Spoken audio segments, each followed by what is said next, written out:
Mes chers amis, bienvenue sur ce nouvel épisode de Savoir sans frontières. Aujourd'hui, nous abordons un sujet qui revient un peu à la mode durant cette même période de l'année. Le manque de précipitations nous fait sombrer dans les pires scénarios, allant même jusqu'à questionner est-ce que le Maroc sera encore viable dans 20, 30 ou 50 ans. Pour bien comprendre, reprenons l'histoire hydrique de la région. Il y a environ 100 millions d'années, le Sahara était recouvert par une immense mer peu profonde, appelée la mer de Tétis. Cette mer faisait partie de l'océan mondial et était entourée de terres émergées qui formaient les continents de l'époque. Au fil du temps, des mouvements tectoniques ont lentement modifié la configuration des terres et des océans, créant des changements significatifs dans le paysage de la région. L'un de ces changements majeurs s'est produit il y a environ 7 millions d'années, lorsque le bassin méditerranéen s'est partiellement fermé à la suite des mouvements des plaques tectoniques. Cette fermeture a réduit les connexions maritimes avec l'océan mondial, entraînant une diminution progressive du niveau de la mer dans la région. Au fur et à mesure que la mer de Tétis se retirait, elle laissait derrière elle de vastes étendues de terre nouvellement exposées. Le Sahara a émergé lentement de cette ancienne mer, laissant derrière lui des dépôts de sédiments marins qui sont encore visibles aujourd'hui sous la forme de vastes plaines désertiques. Cependant, l'histoire du Sahara en tant que mer ne s'arrête pas là. Au cours des cycles climatiques qui ont suivi, le Sahara a connu des périodes où il est redevenu temporairement un paysage plus humide et verdoyant, connu sous le nom de Sahara vert. Ces périodes interglaciaires ont vu le retour de lacs, de rivières et même de forêts dans certaines parties du désert, attirant une diversité de vie animale et végétale. Ce cycle se répétait tous les 5 à 6 000 années. Il y a environ 40 000 ans, il existait encore de grands lacs au Sahara peuplés alors de semi-nomades. Il y a 18 000 ans, le Sahara était considéré hyperaride. Récemment, les sécheresses historiques au Maroc ont souvent été associées à des périodes de stress hydrique sévère où les précipitations sont bien en deçà des moyennes habituelles. Ces périodes prolongées de sécheresse ont eu des conséquences désastreuses sur l'agriculture, qui est une activité économique vitale pour de nombreuses communautés marocaines. Durant la sécheresse 1944-1945, les conséquences ont été dramatiques avec des récoltes dévastées, des pénuries d'eau généralisées et une grave crise alimentaire touchant des millions de personnes. Le Maroc se devait de ne plus se montrer aussi vulnérable face aux difficultés hydriques. Initiée dès les années 60 sous le règne de feu Sa Majesté Hassan II, la politique ambitieuse de construction de barrages témoigne de la vision éclairée du regretté souverain et a profondément transformé la gestion des ressources hydriques au Maroc, mobilisant des milliards de mètres cubes d'eau à travers les différentes régions du royaume. Cette politique, volontariste, avait pour objectif de mettre en place l'irrigation d'1 million d'hectares de terres agricoles d'ici l'an 2000. Les résultats ont été rapidement perceptibles, en particulier dans le secteur agricole, véritable pilier de l'économie marocaine. Cet objectif ambitieux a été atteint dès 1997 avec l'inauguration du barrage Al-Wahda, marquant une avancée majeure dans le développement agricole de la région du Ralb. Ce barrage a permis une augmentation significative de la production agricole tout en réduisant les dégâts causés par les inondations. De plus, il a contribué à valoriser la production d'énergie hydroélectrique dans la région. Cette politique des barrages, visionnaire et audacieuse, a ouvert la voie à une gestion plus efficace et durable des ressources en eau au Maroc, renforçant ainsi la sécurité alimentaire, favorisant le développement économique et améliorant la résilience face aux défis climatiques. Les années 84, 95 et 98 ont également été marquées par des périodes de sécheresse au Maroc. Mais grâce à la mise en œuvre de la stratégie de construction de barrages initiée par feu Sa Majesté Hassan II, les impacts sociaux de ces sécheresses ont été considérablement atténués. La gestion de ces crises a été mieux maîtrisée, ce qui a permis de limiter les conséquences négatives sur la population. Cette stratégie a joué un rôle crucial dans le maintien de l'alimentation en eau potable dans les agglomérations urbaines, qui sont des centres vitaux pour l'activité économique et la vie quotidienne des citoyens. Malgré les conditions climatiques difficiles, les réservoirs d'eau des barrages ont fourni une source fiable d'eau pour les besoins domestiques et industriels, contribuant ainsi à préserver la stabilité sociale et économique du pays. L'approvisionnement en eau presque normal dans les villes pendant ces périodes de sécheresse démontre l'importance stratégique des infrastructures hydrauliques mises en place par la politique des barrages. Ces réalisations ont renforcé la résilience du Maroc face aux aléas climatiques et ont contribué à assurer une meilleure qualité de vie pour ses habitants, même en période de stress hydrique. Les effets des changements climatiques se manifestent de manière alarmante au Maroc, où une pénurie croissante d'eau douce est exacerbée par la pression démographique. Tous les secteurs d'activité de l'agriculture à l'industrie en passant par le tourisme, sont menacés par cette situation critique. Les données chiffrées sont éloquentes. Si la situation ne s'améliore pas, le Maroc entrera dans sa 8e année consécutive de sécheresse, une période critique sans précédent dans l'histoire du pays. Les réservoirs des barrages ne sont pas remplis à leur pleine capacité, tandis que les niveaux des nappes phréatiques continuent de baisser. Aujourd'hui, la dotation annuelle en eau par habitant au Maroc est légèrement supérieure à 600 mètres cubes, soit 4 fois moins qu'il y a 60 ans. Pour relever ces défis, le Maroc a bénéficié d'un partenariat solide avec la Banque africaine de développement, la principale institution de financement du développement en Afrique. Depuis la fin des années 70, la Banque africaine de développement a joué un rôle crucial dans l'amélioration des systèmes d'eau dans une trentaine de villes marocaines, répondant ainsi aux besoins en eau de plus de 15 millions d'habitants. Au total, ce partenariat a permis la réalisation de 15 projets structurants représentant un investissement global de 1,2 milliard d'euros. Ces projets ont contribué à moderniser les infrastructures hydrauliques du Maroc, renforçant ainsi la capacité du pays à faire face aux défis de la pénurie d'eau et des changements climatiques. Bien que les initiatives et les investissements réalisés en partenariat avec la Banque africaine de développement aient apporté des améliorations significatives dans la gestion des ressources en eau, la question demeure: est-ce suffisant ? Avant de résoudre tout problème, quel qu'il soit, il faut admettre son existence. Il faut se fier à un sérieux diagnostic. Nous vivons probablement une des plus problématiques sécheresses de l'histoire du Maroc. Qu'est-ce qui a changé par rapport à la crise de 1944 ? Comment pouvons-nous attester que la crise actuelle est plus sévère alors que nous avons les barrages ? Posons d'abord les bases. Le Maroc, situé en Afrique du Nord, entre deux zones climatiques tempérées au nord et tropicales au sud, présente 4 principaux types de climats: humide, subhumide, semi-aride et aride.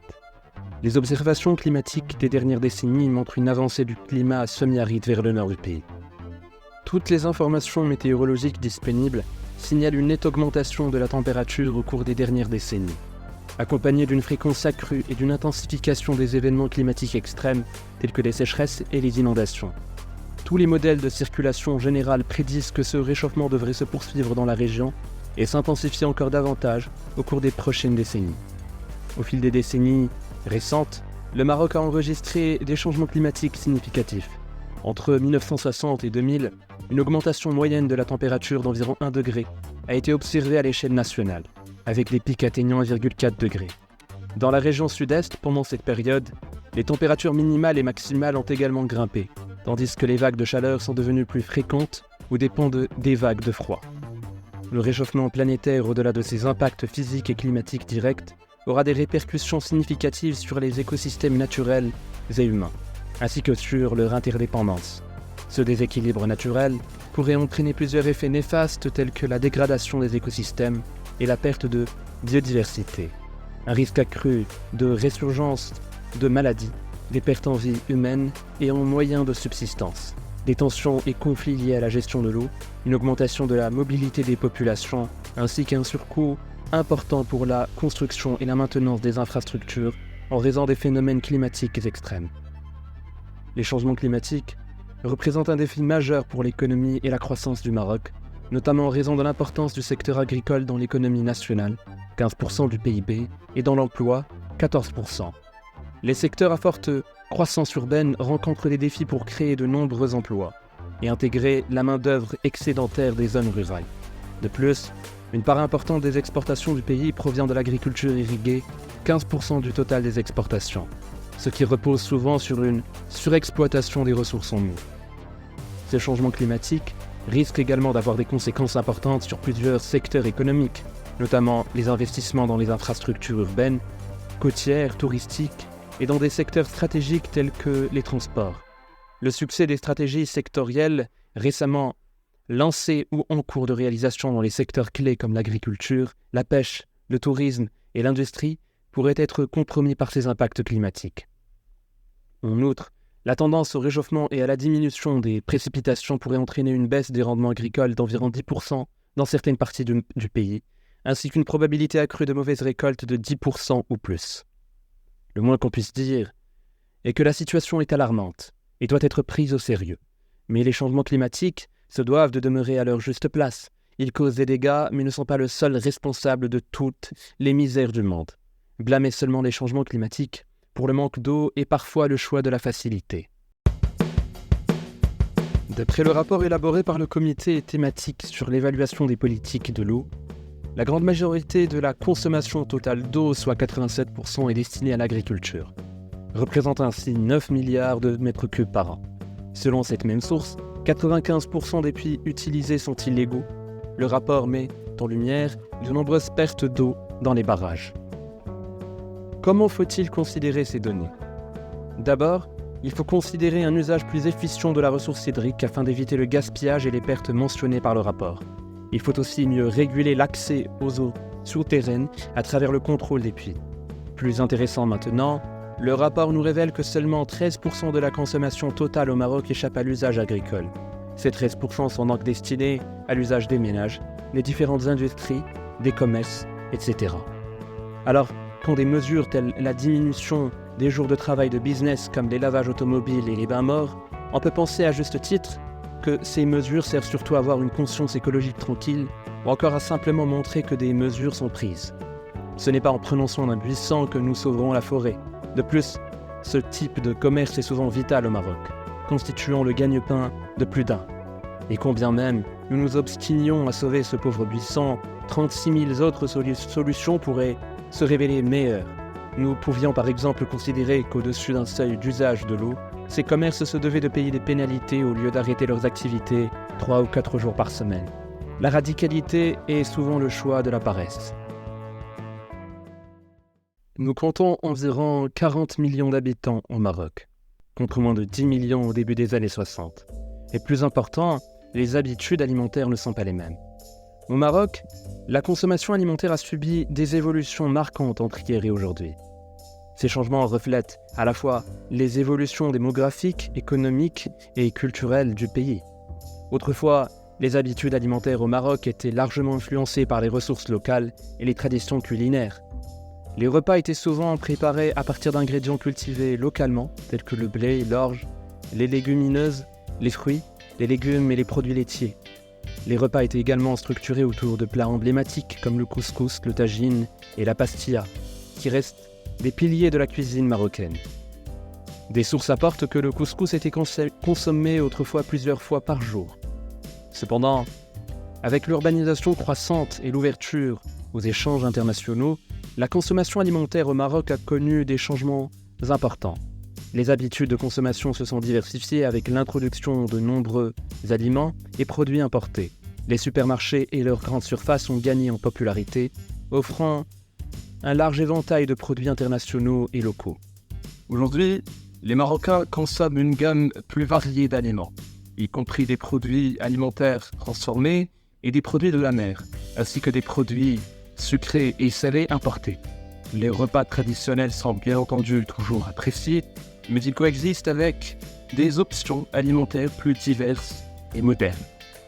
Au fil du temps, le paysage alimentaire au Maroc a vu l'introduction de nouveaux aliments, tels que les avocats et les pastèques, qui ont ajouté de la variété aux habitudes alimentaires traditionnelles. Ces aliments, bien que populaires pour leur goût et leur valeur nutritionnelle, ont des besoins en eau plus importants que certains produits locaux. Cultiver des avocats nécessite des quantités substantielles d'eau pour garantir une croissance optimale. Il faut en moyenne 227 litres d'eau pour faire pousser un seul avocat, ce qui peut représenter un défi dans les régions où les ressources en eau sont limitées. En moyenne, on estime qu'il faut environ 200 à 300 litres d'eau pour produire une seule pastèque de taille moyenne. Les différents relevés dans la consommation alimentaire des Marocains révèlent un changement encore plus profond dans celui du changement des pratiques agricoles. Hier, l'agriculture au Maroc reposait largement sur des méthodes traditionnelles et culturelles, adaptées aux conditions climatiques locales, avec une utilisation limitée de l'irrigation. Les agriculteurs dépendaient principalement des précipitations saisonnières avec l'irrigation de leur culture, ce qui limitait souvent les rendements et la diversité des cultures cultivées. Les cultures typiques étaient adaptées aux conditions semi-arides et comprenaient des céréales comme le blé et l'orge, ainsi que des cultures fruitières et oléagineuses comme l'olivier et l'amandier. Aujourd'hui, l'agriculture marocaine a évolué vers des pratiques plus modernes et intensives, en grande partie grâce au développement de l'irrigation et à l'introduction de nouvelles cultures. L'irrigation moderne, notamment à travers l'utilisation de barrages et de systèmes d'irrigation goutte à goutte a permis aux agriculteurs d'élargir leurs possibilités de culture et d'introduire des cultures plus exigeantes en nous, telles que les agrumes, les avocats, les pastèques et les légumes à feuilles. Cependant, cette transition vers une agriculture plus intensive a également posé des défis en termes de gestion de l'eau. L'expansion des cultures nécessitant une irrigation intensive a augmenté la pression sur les ressources en eau disponibles, en particulier dans les régions déjà confrontées à des stress hydriques. Les pratiques agricoles modernes ont également entraîné des problèmes tels que la surexploitation des nappes phréatiques, la salinisation des sols due à une irrigation excessive et une utilisation inégale de l'eau entre les grandes exploitations agricoles et les petits agriculteurs. La plupart des révolutions dans l'agriculture au Maroc sont le fruit d'une seule et même stratégie, le plan Maroc Vert. Le plan Maroc Vert est une initiative ambitieuse lancée en 2008 dans le but de moderniser et de développer le secteur agricole du pays. Bien que le plan ait apporté des avancées positives, il suscite également des critiques légitimes qui méritent d'être abordées. Il a été sévèrement critiqué par le chercheur Najib Arsbi, allant même jusqu'à le qualifier de bâclé. Il existe des inquiétudes quant à la durabilité à long terme du plan, en particulier dans un contexte de changement climatique et de pression croissante sur les ressources naturelles. Pour garantir la réussite à long terme du plan, il est essentiel d'adopter une approche plus inclusive et durable en mettant l'accent sur l'engagement des petits agriculteurs, la préservation de l'environnement et la résilience aux défis futurs tels que le changement climatique. Pour garantir une utilisation efficace des ressources agricoles et promouvoir la durabilité, il est crucial que les lois et les politiques encouragent les cultures appropriées pour chaque région à travers des mécanismes de subvention adaptés. Les autorités devraient mener des études approfondies pour identifier les cultures les plus adaptées à chaque région en tenant compte des conditions climatiques, des types de sols et des ressources en eau disponibles. Cette analyse servira de base pour déterminer les cultures éligibles aux subventions. Les subventions agricoles devraient être ciblées pour promouvoir les cultures qui sont économiquement viables et écologiquement durables dans chaque région. Par exemple, dans les zones arides ou semi-arides, les subventions pourraient encourager les cultures résistantes à la sécheresse ou nécessitant moins d'eau. Les lois devraient promouvoir des pratiques agricoles durables en offrant des incitations financières aux agriculteurs qui adoptent des méthodes respectueuses de l'environnement, telles que l'agroécologie, la gestion efficace de l'eau et la conservation des sols. Il est essentiel de mettre en place des mécanismes de suivi et d'évaluation pour mesurer l'efficacité des subventions et ajuster les politiques en conséquence. Cela permettra de garantir que les fonds publics sont utilisés de manière optimale pour soutenir des pratiques agricoles bénéfiques à long terme. Dites-moi si une vidéo autour des stratégies du Maroc pour faire face aux défis vous intéresserait. Comparer les pratiques agricoles d'aujourd'hui à celles d'hier ne signifie pas que tout était parfait. L'agriculture d'autrefois ne pourrait certainement pas répondre aux besoins des Marocains actuels, avec leur mode de consommation et le contexte dans lequel nous évoluons. L'idée n'est pas de sacraliser le passé, mais bien de s'inspirer des modèles qui ont fait leurs preuves. Le progrès ne doit pas être soudain, mais respectueux de notre profonde identité. Comme l'a si bien dit Socrate, connais-toi toi-même. C'est seulement en comprenant nos défis et nos besoins que nous pouvons véritablement avancer. Les stratégies qui ont mené à des problèmes de stress hydrique révèlent une vérité importante. Comme l'a souligné Idriss Aberkane, nous produisons beaucoup de connaissances mais souvent peu de sagesse. Les sociétés qui accumulent énormément de connaissances ont développé de sagesse sans vouer à l'échec. Comme l'a déjà exprimé Rabelais, que nous aimons citer sur cette chaîne, « Science sans conscience n'est que ruine de l'âme ». Il est crucial que nos avancées et nos innovations soient guidées par une compréhension profonde de nos besoins humains, sociaux et environnementaux, afin de garantir un progrès durable et équilibré.